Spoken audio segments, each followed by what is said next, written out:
I'm gonna preface this by saying I don't like yucking people's yums. So if somebody's into something and I'm not into it and it's not hurting anybody else and it's consensual, more power to you. You know, whatever gets you going, gets you going.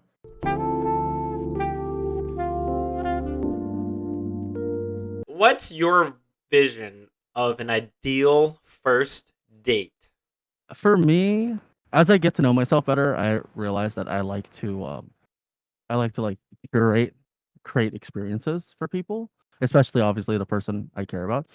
Um Now this is different than my long distance approach because the long distance approach is very, oh my god, I haven't seen you in forever, so let's just hang out. But ideal first date in a traditional sense, I really like to get a good vibe with the other person if I've gotten to know them well enough. Otherwise, it's probably just a coffee date. I think there's just, no strings attached, no pressure. Um, and coffee with plans to go. I think if I invite a girl out for coffee, I probably have 2 to 3 other places that I'm ready to take her to, where like activities, parks, things to see, etc. Um, but of course, I gauge the chemistry, and if it's not working out, then she probably just goes home with a coffee date. All right. Nice, nice. What about you, Knight? Yeah, I'd agree with all of that. To be honest, I would say I'm not quite the same about the curating experiences thing. For me, particularly if this is talking about trying to find like a primary partner to date for like a long-term relationship. Like for me, at the end of the day, it's about connecting with the person and learning about them and them learning about you, which is why I so value just conversations, right? So we don't have to be doing anything crazy. It's just the simple coffee or drink date where you can spend a lot of time just talking, getting to know each other and connecting at that deeper level and being open and stuff like that. And the benefit of that coffee date and that drink date, like Will said, is it's the low commitment thing. So if it's not working out, you just have the drink or the coffee and then you can go home. Things are going well. You can continue on. Just make a night or a day out of it and see where things go from there. But yeah, at the end of the day, for me, just connection and talking is the biggest thing that I look for in the first date. Yeah, I will say, like, based off of that, my lowest tier first dates. I'm just talking first dates are probably going to be movie dates, which are completely useless because, like he said, like, Mm, the first contact is you're establishing that connection. You're establishing who you are as a person, and you mm-hmm. can't do that when you're locked in a seat watching a movie. That could be a part of the evening, but in my opinion, it's time wasted getting to know this really fresh person. This Mm-hmm. new person in your life. And besides that, um, and I think maybe a lot of people will disagree with me on this, but a dinner date is definitely not my preference. It's boring, expected. Um, as an Asian guy, right? Not especially, but as an Asian guy, I think that where I've succeeded the most is surprising and breaking the norm and breaking stereotypes. And I think the dinner first date is very much a stereotype, so that's something I avoid. Just because it's stuffy, and you're sitting down for what? Let's say $100 meal. Depending on where you are, and you automatically have that commitment on you and on the girl. And if she's not feeling you, she's like, well, damn. If he pays for it, is he gonna get creepy, weird, aggressive, stocky? Or do we split it? And it's just a whole nother thing. That is something I do want to bring up too. Is should men pay for the first date? I feel like this is such a contentious topic. I've talked with so many people about this, and everybody feels super strongly about their own way. I think the fact of the matter is, in this modern American society, it's still for a lot of people the expectation that the guy pays for things. And I would say Uh for huh. like a first like coffee or drink date, like cool, that's really cool. Like I'll just go ahead and do that. But that said, I actually really really appreciate it when the date says, "No, let's split it, or I can get this," kind of a thing, right? Because really, like at the end of the day, I don't want to feel like someone views me as just like a free drink or a free meal or whatever. And Mhm. sometimes if that expectation is too strong or too upfront, then it's sort of like, all right, like what are you here for? Kind of, you Yeah. know. And then, ultimately getting into like a more long-term relationship, there are all these other variables about like, oh, who might have a higher income and have a bit more disposable income. Like that aside, I think switching off or splitting stuff is the ideal end case for me. Because at the end of the day, for me, I want a partner, not someone that I have to like, you know, like pay to basically spend time with, if that makes sense. Like a sugar daddy. Yeah, yeah. Like Yeah, I think for me, it depends on the type of relationship. If it's short term casual, I have no problem with just paying for it. In fact, I just do, just because it makes things easier. Um, but for something more long term, if I'm actually, into somebody, um, I definitely wait for the offer or bring up the offer to split. Because a split, like Knight was saying, and I let them carry, like, for the first date at least, like, go through with the split, because people aren't stupid. They know that you can just say, "Oh, I got it," and do the wallet out move, even though they had zero intention to pay. I actually want to see follow through in a partner. I want to see that, you know, she is perfectly content to pay for her own meal, because at the end of the day, it's not about the meal. It's about spending time with me and being in my presence, and vice versa.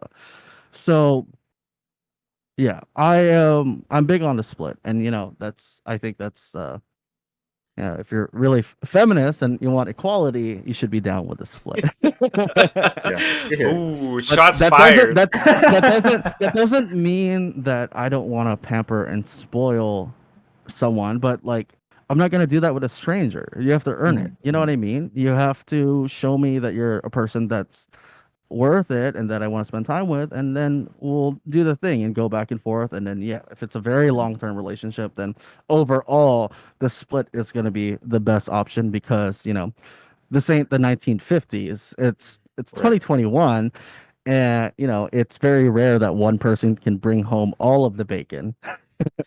Yeah, totally. You got to bring at least half the pack or something. Something. Mhm. Yeah, I think to add on to that too, it's like if I want to sort of treat someone to something and pay for it, like that's one thing. But I don't want it to be like an expectation that I have to be doing this every time in order for the relationship to work. Like that's not what Yeah. I'm looking for. Yeah, it's a treat.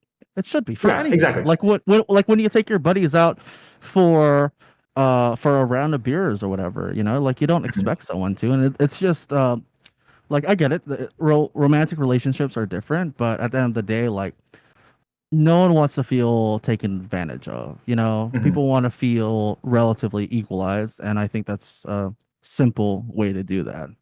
Mhm. So how would you dress? How would you, or both of you, dress up for your first date? I have a very limited wardrobe, so what you see me wearing now is probably gonna be it. Just like a monochrome tee, some jeans, or some slack, and that's kind of it.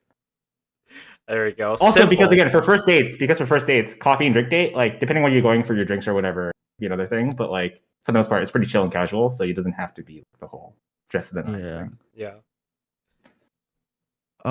For me, I dress up a little bit. I do enjoy fashion and stuff, but I run very hot and I overheat very easily. So my primary concern is to make sure that I'm comfortable. I don't want to be hot and sweating when I'm first, like, meeting somebody. You know, I'm probably gonna get like that on my own without, like, my clothes weighing me down. So I like to definitely dress for the weather, but elevate it a little bit. Sometimes putting a nicer pair of boots or something like that. It's I think, like you said earlier, it's first impressions, and it does matter, of course, like, what kind of date you're going on. If it's a coffee date, there is being overdressed for it. Um, but it is possible for any type of scenario to kind of elevate how you look. Now, I'm not saying to force anything. I'm just saying, look your best, put in a little effort. That's what I try to do. You know, You don't need to be pulling up on a full suit, right? no, Like, no, not at all. But you can make sure you're at least properly groomed. Mhm. You actually took a fresh shower. You actually brushed and flossed your teeth. I'm a fan of cologne. Maybe other people aren't, but like for me, I like to do a little dab of cologne regardless of like where I'm going. But yeah, I think anything help too is like where, so the comfort thing, but also like where what makes you feel confident and good about yourself, because that will carry right, through right. to the interaction Like on the date as well. you'll still see me running around a lot with, like I said, nice boots, nice jeans, well-fitted jeans, maybe some accessories or whatever. Very polished, but then I'm just wearing a tank. You know why? Because I'm hot and I don't care. The tank looks good, it's a good look for me, whatever. Yeah. It's at the end of the day, like, be like be yourself, and that's me. I want to be comfortable. now, how many dates do you think you would go on until making it official? Or is there also like a such thing as too many dates? What do you mean by making it official? Like being like exclusive. Well, from a poly person, that doesn't really apply for us. Well, But I mean, Oh, turning it into a committed relationship, yeah, right? a Because even committed if you're relationship. poly, Yeah. Yeah, you still yeah, gotta have something committed, right? right, right. Um, I would say there's no set number, really. It's like whatever feels right to you and your partner. Like for some people, it could literally be like 2, 3 dates in, maybe in the first date, potentially, depending on how the chemistry goes. For other people, it takes a little bit longer to sort of really get at that deeper level connection, which I was talking about before, which is, that's the important part. Like, how do you connect on your deepest fundamental levels as people and your personalities? And so I'd say whenever that is uncovered, 2 dates, 3 dates, 10 dates, whatever, that's when you can make that decision whenever you and your partner are comfortable. Just go with the flow. Yep, exactly. yeah. Flow like water. I I agree. I've never been. I don't know. It's kind of cheesy to me. Like, you go on a couple dates and you're like, "Will you be my girlfriend?"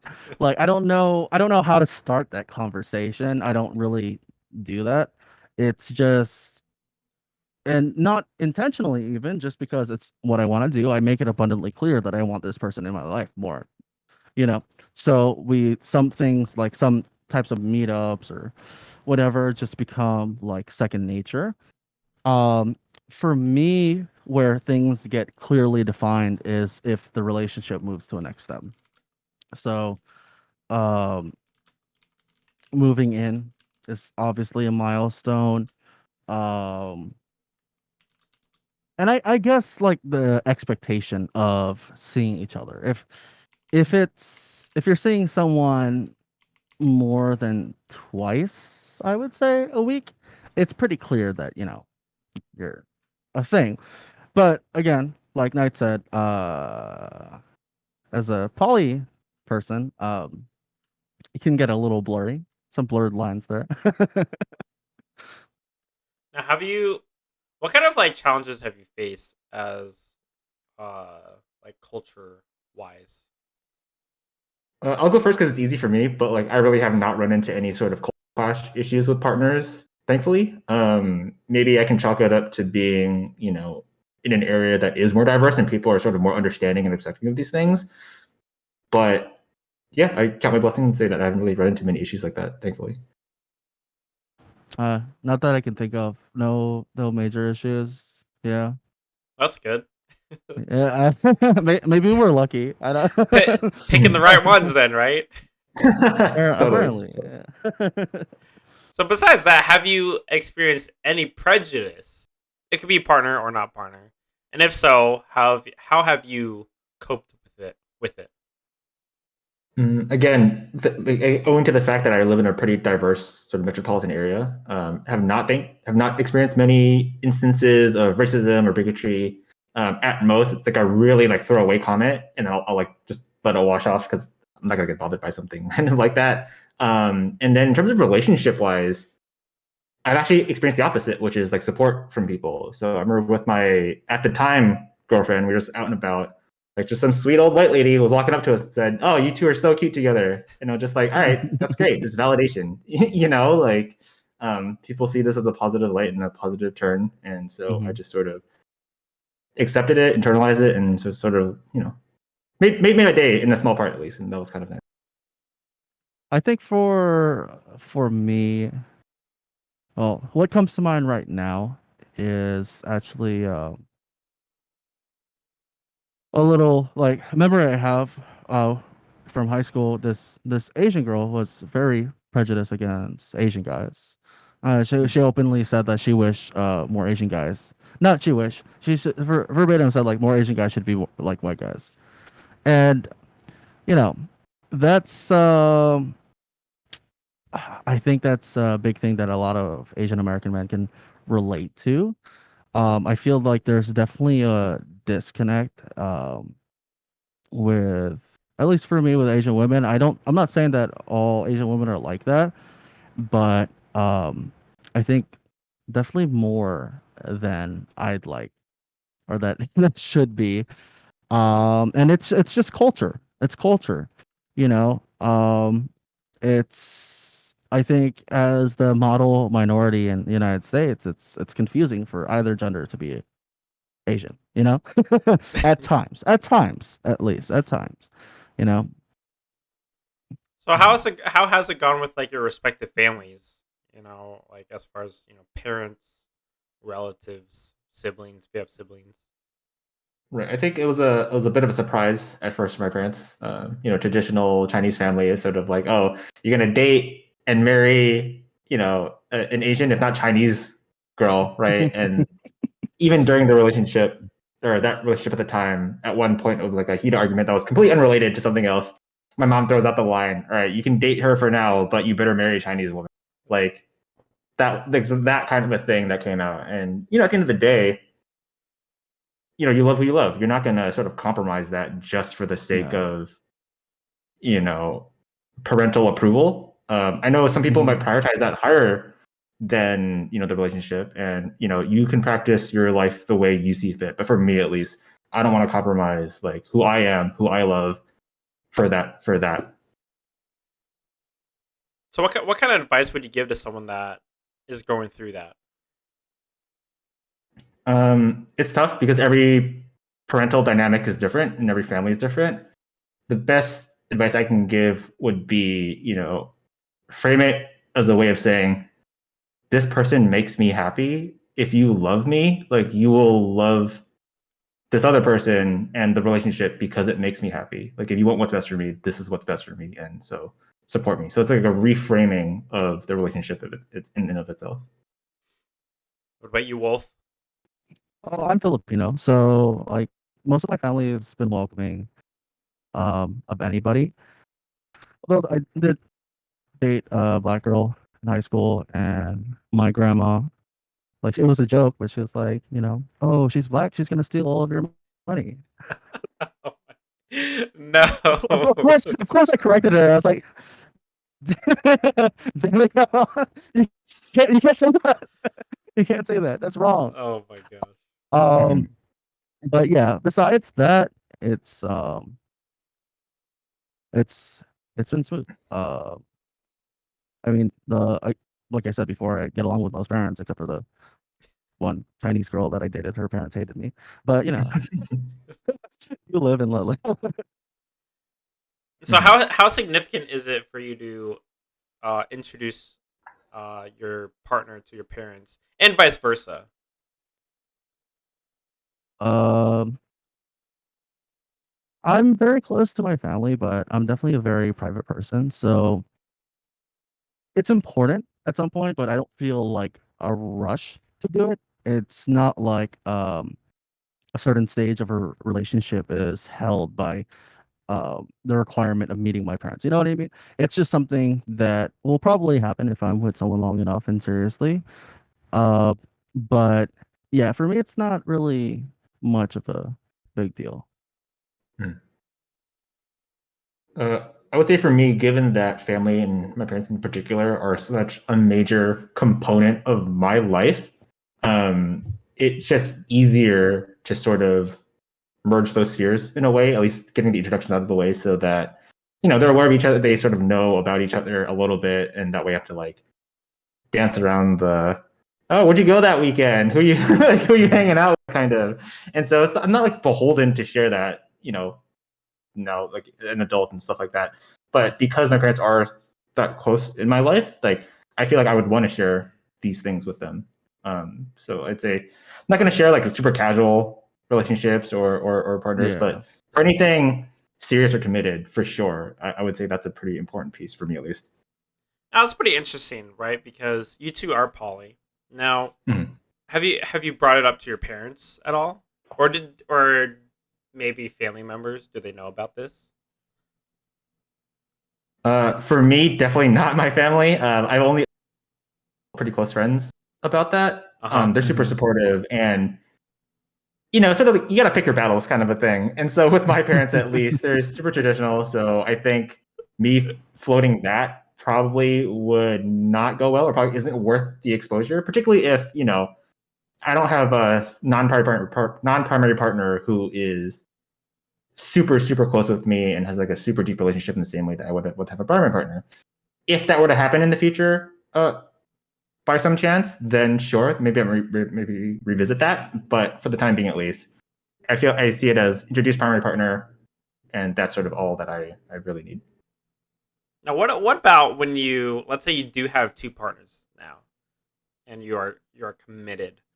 Are you Do you introduce both, or do you introduce both of them as like separate individuals? That makes sense. Oh, do you mean like do I show up like these are my two girlfriends? Like, at a time, kind of- Right, because at one Yeah. point, right? Because at one point it's Look at gonna all my get. girlfriends. Because at one point it could seem a little bit fishy or sketchy, right? To where like all of a sudden, oh, my son has two girls that he's with all the time, Mm, right? So at one point, where do you draw the line to where essentially you introduce both to your parents? Because essentially you kind of have to, right? right, right. Um, I would say again for me because I sort of practice this hierarchical poly, which means you have that primary nesting partner, and not to say that other relationships are lesser, but like when you have a primary partner, at least in my opinion, it's sort of like a larger commitment to that one person, in a sense. And I've never at least been in a position where I've had two very very committed partners at the same time, and so it's hard to say now what I would do in that situation because I've never really experienced it. Um, but I guess when the time comes for that, the first conversation would be me privately with my parents.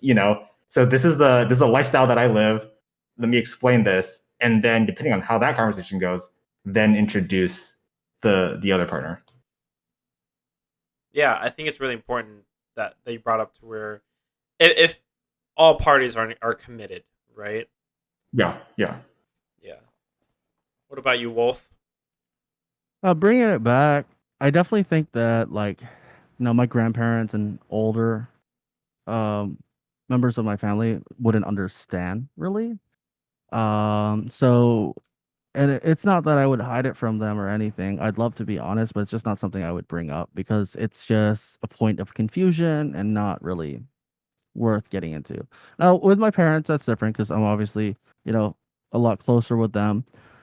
Um, I've told my parents years ago that that's, who I am and the kind of lifestyle I live, and they kind of treated it like a phase, which is fine, whatever. But they were overall pretty cool about it. Now, imagining that I had two equal partners, how I would go about that. Mm-hmm. I think it depends. I mean, uh, it depends if it's a V type poly relationship or a polycule like connected one. So hold up right there. And So for those people that don't know what those are, can you just explain briefly what those two sure, are? sure. So a V is like a V. You have one point here and 2 points here. only these points are connected, right? So if it was just me dating two girls separately, but they're not dating each other, this would be a V relationship, right? They may interact or be friends with each other, but ultimately they have no romantic ties with each other. Versus a polycule is, well, yeah, everyone's dating each other. It works like a triangle, like it all moves about. If it was a proper polycule, like a proper one, and whatever, uh, I would bring home the polycule probably. Um, just probably to get all the awkwardness out of the way and just be like, this is it. I don't want to waste months like, you know, going around the bush about it. But if it was a V, that seems so unnecessary because they are separate relationships. So, I would just introduce them when it felt right, I guess, separately. Yeah, and that makes sense as far as Yeah. getting getting your parents and talking privately. I think that's the Hmm. biggest issue here. I think that's the most Hmm. important people too that you really just need to Yeah. discuss about, right? Hmm. How do you deal with introducing poly with a partner? For my part, at least, I've never been in a situation where I'm with a monogamous person or traditionally monogamous person and then introduce them to non-monogamy. It's more so that out of the gate, I made it clear that, hey, I'm looking for poly or open relationships, and then they were also already experienced with that or were curious about it. So that makes it way easier than trying to have that conversation after the fact. I also find that I still use dating apps sometimes, so putting that in your profile is like super important because it saves everybody time. So if somebody's not down for that, they know right away. You don't waste each other's time, and then for those who are cool with it, then you can go from there. Yeah, don't beat around the bush, right? Yeah, exactly. Yeah. Yeah. No, it's definitely very important to be straightforward. Um, I had one long-term relationship where we started as monogamous, and then through, growing up and self-discovery, I realized that, it's not exactly the ideal situation for me. So we tried to adapt the relationship to a poly relationship, and that went horrendously, definitely. Um, and that's because like Knight said, you really should make it abundantly clear that this is who you are, this is what you want, and so the other person can either say nah or they can sign up for it, and then they have that they can deal with it or however they deal with it, or they're on the same page. um and you know you might say it's unfair, but like we loved each other, so we tried to make it work. But she didn't sign up for a poly relationship, and ultimately, she wasn't prepared for the jealousy. I wasn't prepared for it. It was my first poly relationship, so that kind of blew up in my face. And now, yeah, I do try to make it very clear that I am poly, and that if that's an issue, then well, that's an issue. Um, but yeah, I think the partner I'm saying now hasn't or wasn't Holly before. This is her first time experiencing it, but she signed up for it. Like I said, right? She knew from the beginning that's who I am, and that's something that she has to either roll with, or I'm not the right person for her. Mhm. And I think the biggest issue you'll find in poly is jealousy. you know so just like a long distance relationship or any type of relationship, um you have to exercise patience like it's a superpower of sorts. Like super patience, and you'd have to be there for someone through the jealousy. And yeah, it can be complex, but at the end of the day, it's very simple. You just be straightforward, honest, and you be there for the person you care about, and it's probably gonna work out. If not, it probably wasn't meant to be. So Mhm. I think that's another similarity between traditional relationships, monogamous relationships, and poly relationships is open, honest communication is like the critical piece of any type of relationship, right? Any relationship, yeah. Yeah, exactly. So even in monogamous relationships, jealousy is still a factor. It might be Mm-hmm. expressed and experienced in different ways than a poly relationship, but it's still there sometimes.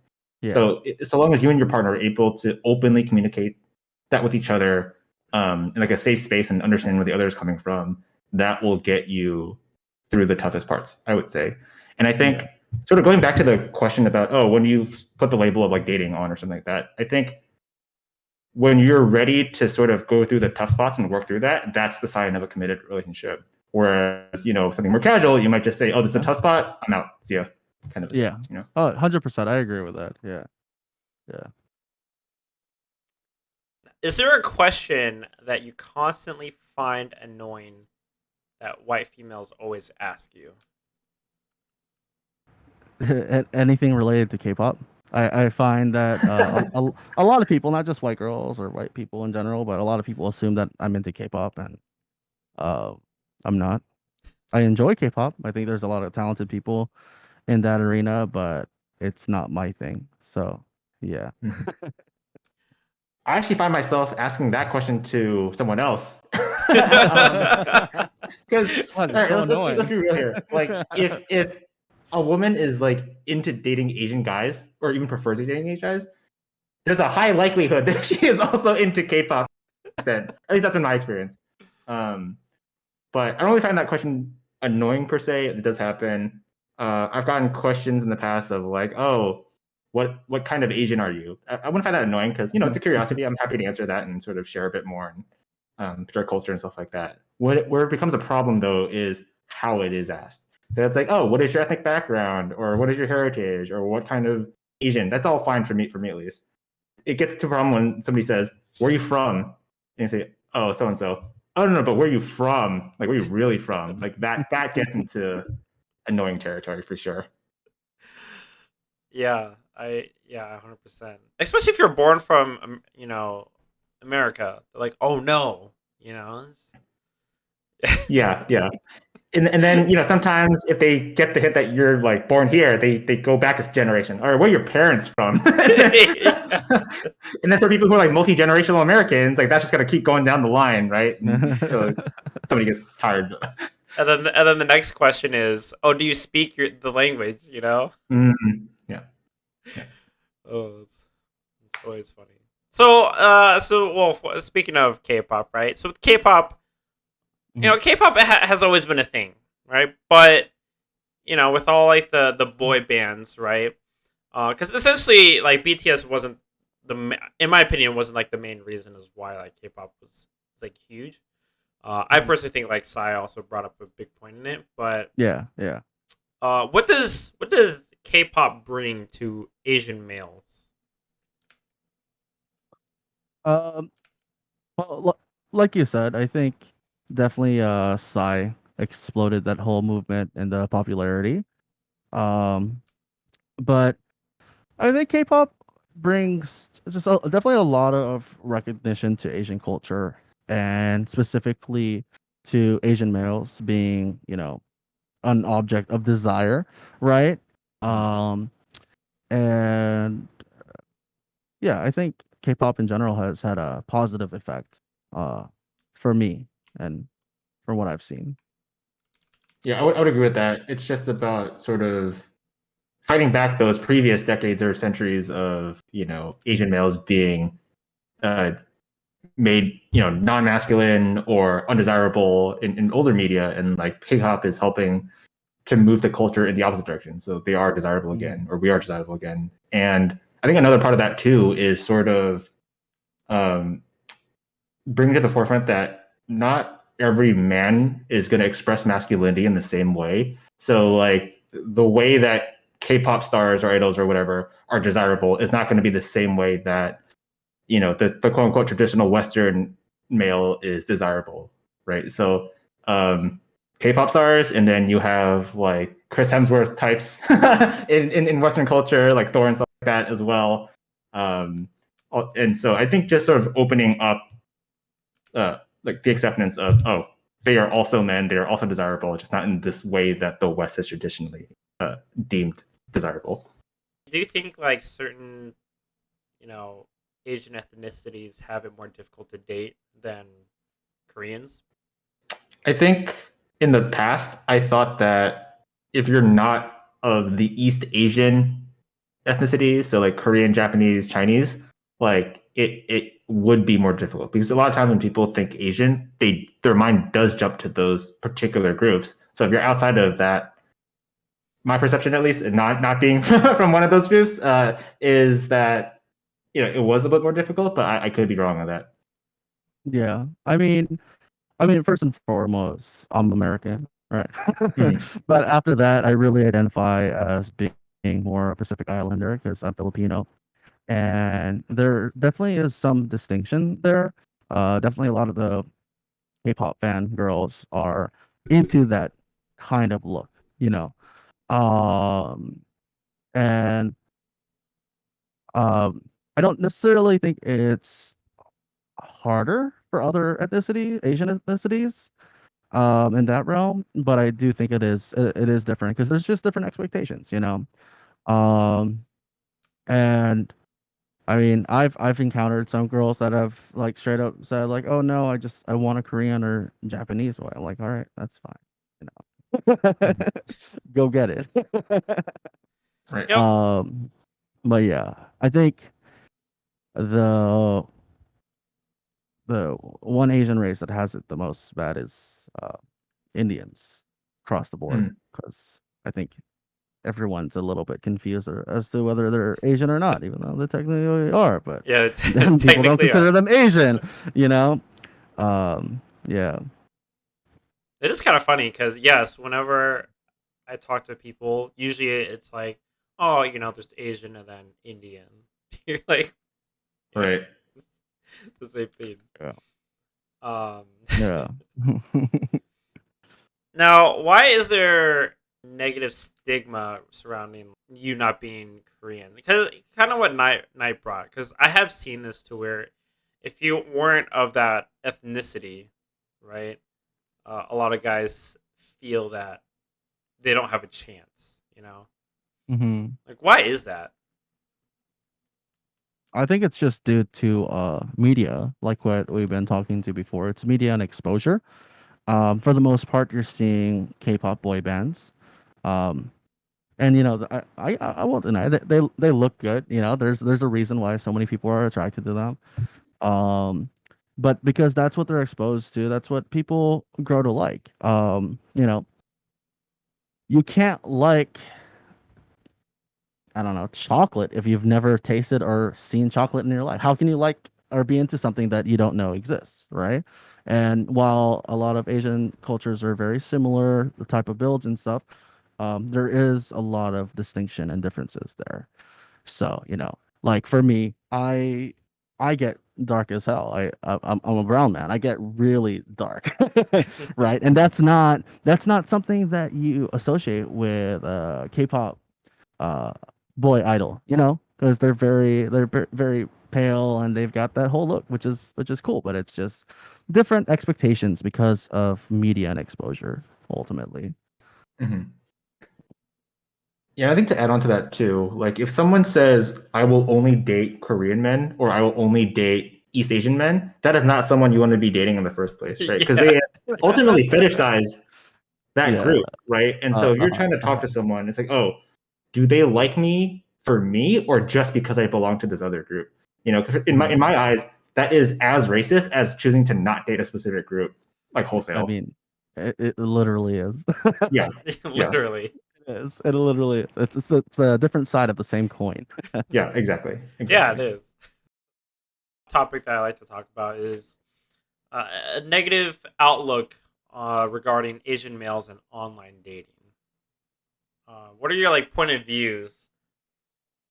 Well, I think again, it just all ties back to expectations, exposure, media. You know what people see.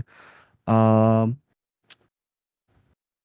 I have been like decently successful on dating apps. I'm definitely a lot more successful in person or in other forums.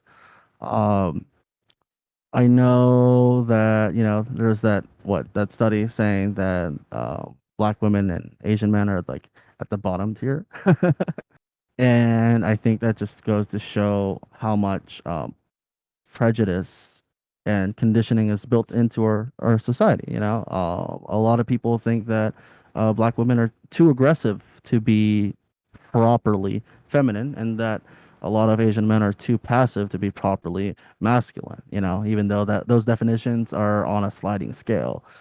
Um, but yeah, I don't know. Ultimately, I just kind of avoid dating apps except for just fun boredom time. I don't, you know. Mhm. Yeah, I've used dating apps in the past, and it it's a numbers game. Unfortunately, you just have to just sort of keep going through until you find someone who sort of clicks with you and is of the type who is like open to dating Asian guys in general. Like Wolf was saying, because of it just is the state of the online dating scene where Asian guys and black women are often overlooked, and so it is harder for Asian guys on dating apps. So you have to put a lot more effort into your profile, your pictures, all of these other things in order to even get your foot in the door for a match, and then start talking from there. Because like that's the start. That's like getting to the battlefield, right? Like to be able to even get started on the whole dating thing. Because if you don't get a match, then you're sort of that's it. You don't get a chance. So I know that there's like dating apps strictly for like just Asian males, right? Do you think that's like? Do you think it's like taking it too far, or are you okay with like getting on those apps? There are. Yeah, this is news to me. Although I guess I shouldn't be surprised. There's an app for everything. Yo, what's up, man? You should have told us before. Yeah. um, Yeah, there are apps I, strictly for Asian dudes. I don't know. Whatever floats people's boats. I mean, there's like Christian Mingle and like whatever. So Mhm. I don't think much of it. It's just another thing, I guess. I'm curious, but yeah. Yeah, I wouldn't view that as like a positive or a negative. Um, but I would give it a shot, maybe see what it's like, because I have no experience with that. So I don't know what type of Curious. demographic is on there, either on the male end or the female end. Yeah. So who knows? Who knows? Yeah, to be continued, Um, right? yeah. I guess we'll see. Speaking about Asian males being seen as more passive, right? Um, I think oftentimes too, people have that stereotype of even kink wise. People tend to think or believe, oh, Asian males are just gonna be submissive all the time. Mm.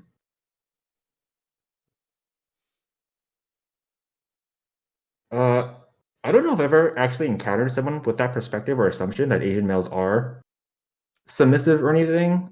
For me, at least, when I've written up dating profiles in the past, like I don't know, year or two or whatever, I just put it right out there that I am into kink as well. Because that, like the poly thing, it's good to be upfront about things, and then you sort of catch the attention of people who are more open or curious about those types of things. So again, it's that it's cliche, and we repeat it a lot, but just be your authentic self, be your best self, put it out there, and you will attract the type of people who are into you for you and into the things that you're into. Um, but for the submissive part specifically, I can't really comment on that just because I've never really experienced that. I think anecdotal evidence from people I talk to is that that's pretty prevalent in the gay community, actually. But again, can't really comment on that one. Yeah, I mean, as someone in SoCal, I can attest to that. Whenever a gay guy hits on me, he assumes I'm a bottom. So I guess I've seen that, but overall, in my dating experience, not so much. I don't know. I don't think I've experienced that a lot. Maybe it's just my own perspective because of the type of vibes I radiate or whatever. But yeah, I don't think I've really experienced that. Well, to make a quick correction, you know, to be king positive and all that, right? There's nothing wrong with being submissive and an Asian guy. All right, just put that out there.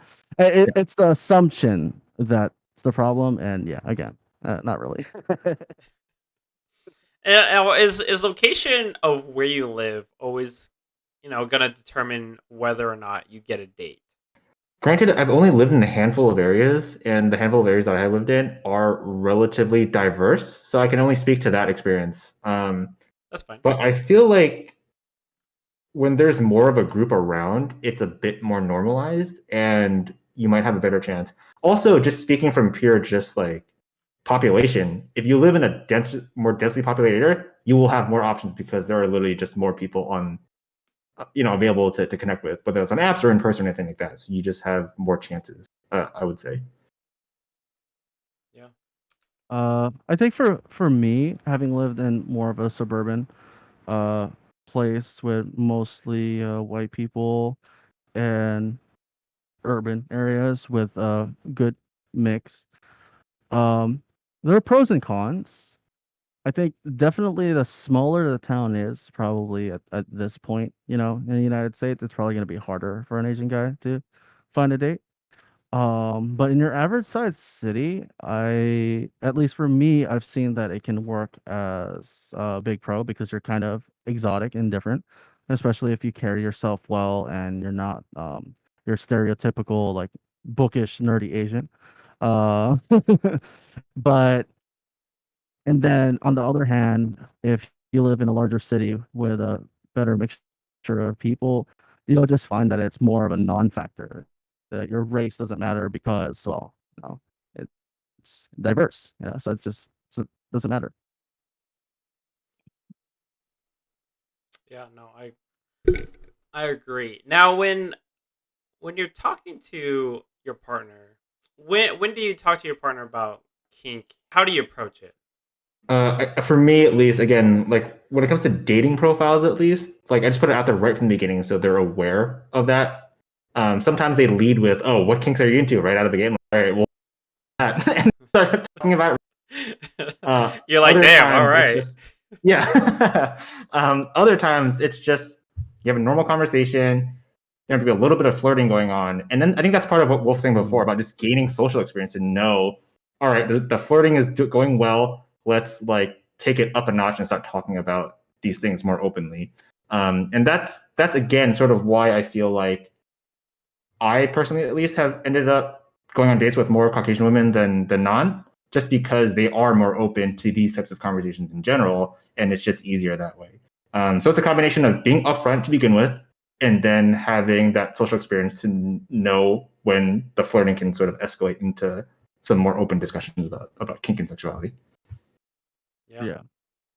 I think for me it depends but online I'm more likely to disclose that, I'm I'm poly, kinky, and there's a very attuned to like BDSM lifestyle. But if it's more of a in-person thing and we haven't established that type of stuff, of course it matters if we have good physical chemistry. But how I would introduce or say that is, well, through action, right? Because a kiss can turn into a light lip bite, and you just slowly figure it out. Does she pull away?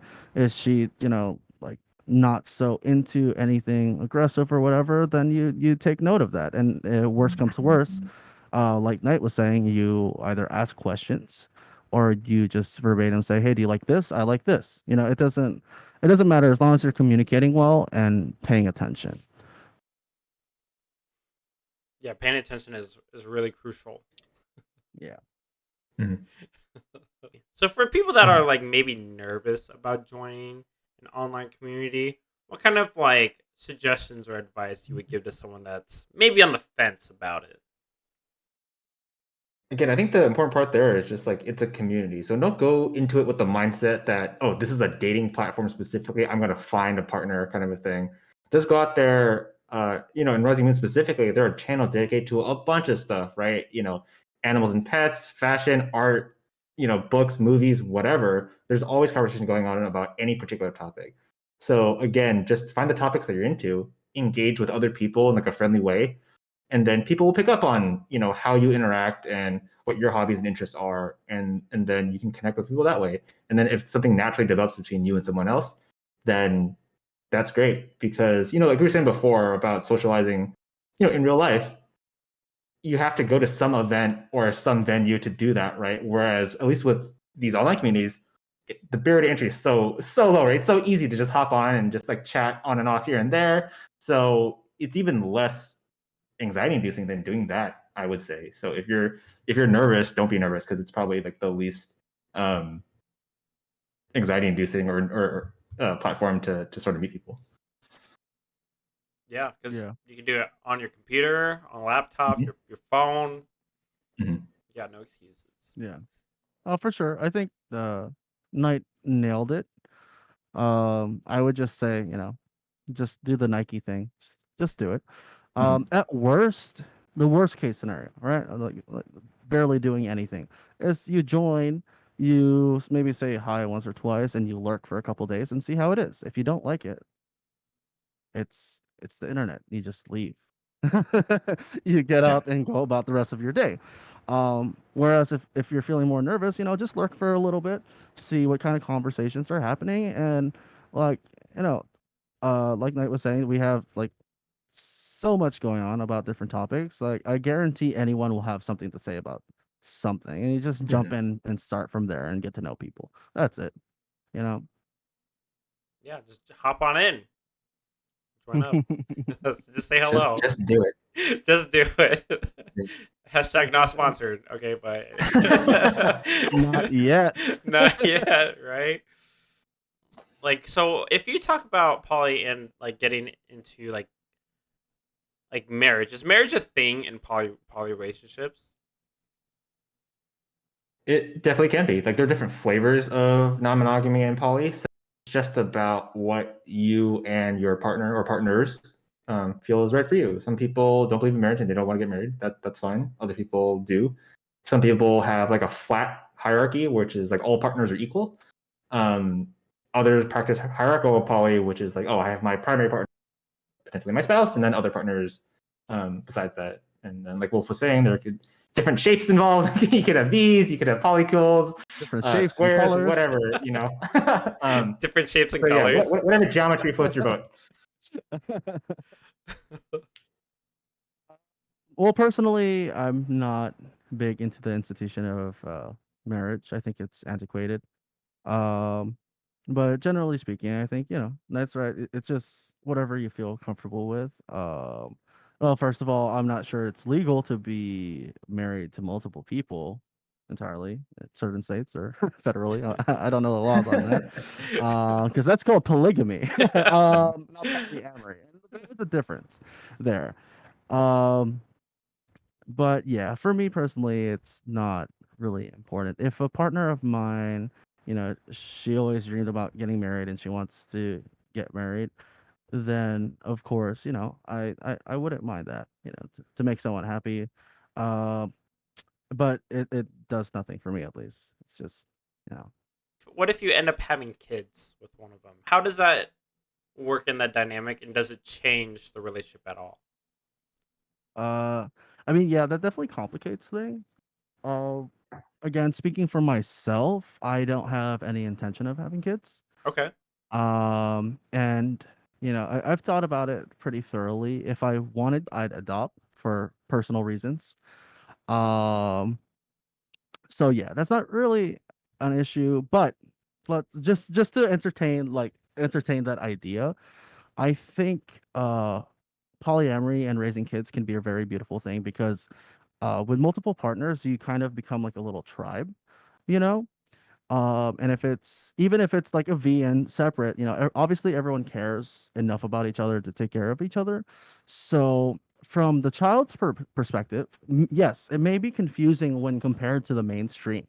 However, the amount of love, care, nourishment, and attention a child gets from a situation with multiple partners, assuming the multiple partners are stable and not at the edge of whatever, um, I can only see pluses and benefits from it, honestly.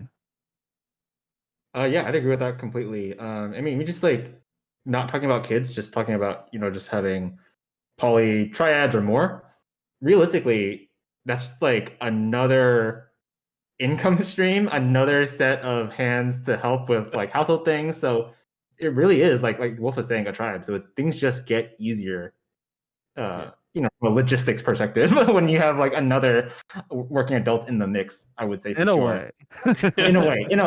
a way. There's a lot of other stuff that you have to pour your time and energy and attention into, but that can help for sure. And then with the kids thing, I would say there's a lot of like, unfortunately, legal benefits to getting married, even without kids, and then particularly with kids as well.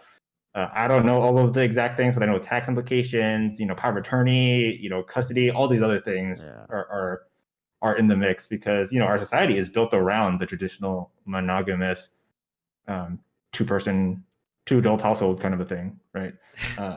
Maybe that'll change in the future, but for now at least, that's sort of the system we have to deal with.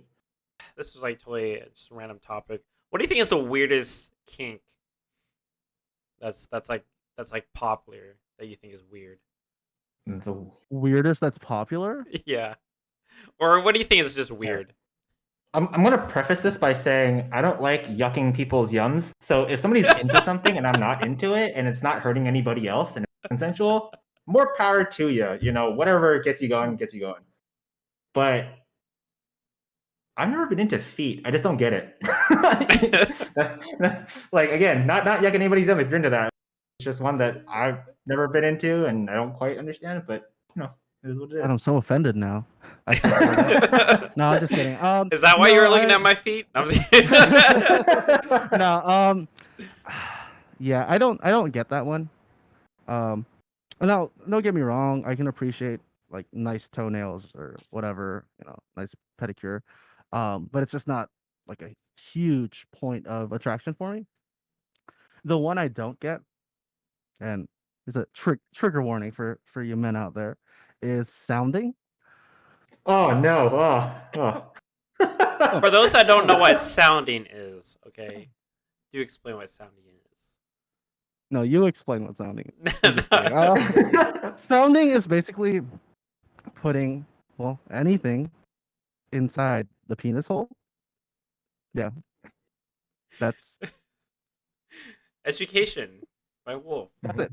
There you It sounds you not to visualize that. Sponsored by Urban Dictionary. It hurts me every time I even say it or read it. I'm like, no.